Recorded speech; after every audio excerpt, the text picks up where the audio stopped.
হিন্দু, মুসলিম, বৌদ্ধ, খ্রিস্টান দল মত ধর্ম নির্বিশেষে গড়া হবে সোনার বাংলাদেশ, এমন স্বপ্নই তো দেখেছিল বাঙালি।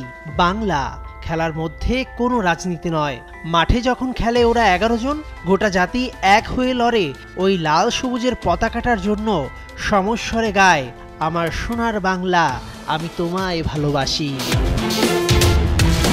24-এর গণঅভ্যুত্থানে দেশ স্বাধীন হবার পর গা ঢাকা দিয়েছে আওয়ামী লীগ। ডক্টর মোহাম্মদ ইউনূসের নেতৃত্বে অন্তর্বর্তীকালীন সরকার দেশ পুনর্গঠনের দায়িত্ব নিয়েছে।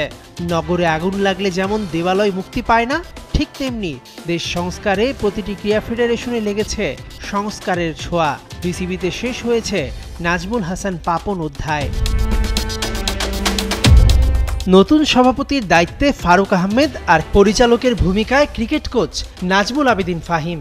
বাংলাদেশের অন্যতম প্রধান রাজনৈতিক দল বিএনপি মনে করে যোগ্য লোকের হাতেই উঠেছে নেতৃত্ব।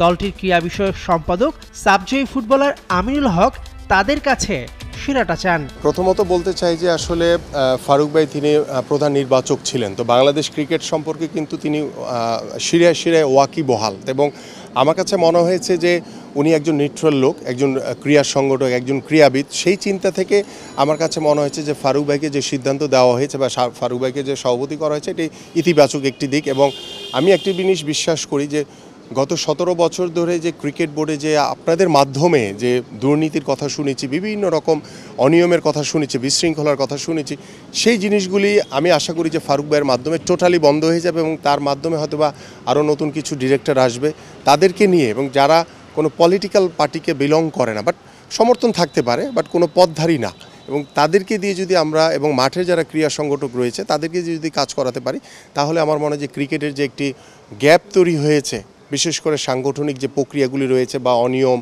বা ফাইন্যান্সিয়াল যে ম্যাটারগুলি নিয়ে বিভিন্ন অনিয়মের কথা আমরা শুনেছি, এগুলি আশা করি সলভ হয়ে যাবে। কোনো ফেডারেশনে 2বারের বেশি সভাপতি হওয়া যাবে না, খেলোয়াড়ি জীবন শেষ হবার আগে ঢোকা যাবে না কোনো রাজনৈতিক দলে। ক্রীড়া উপদেষ্টা আসিফ মাহমুদের এমন সিদ্ধান্ত বাস্তবায়নের অপেক্ষায়। সেটি বাস্তবায়ন হলে ক্রিকেটার সাকিব আল হাসানের রাজনৈতিক ক্যারিয়ারের ইতি ঘটছে কি? ক্রীড়াঙ্গনে দুর্নীতিবাজ কর্তাদের তালিকা করতে ইতোমধ্যে কাজ শুরু করেছে সার্চ কমিটি। রবিবার আবারও একসঙ্গে বসবে তারা। মেহেদী নাইম, ৭১।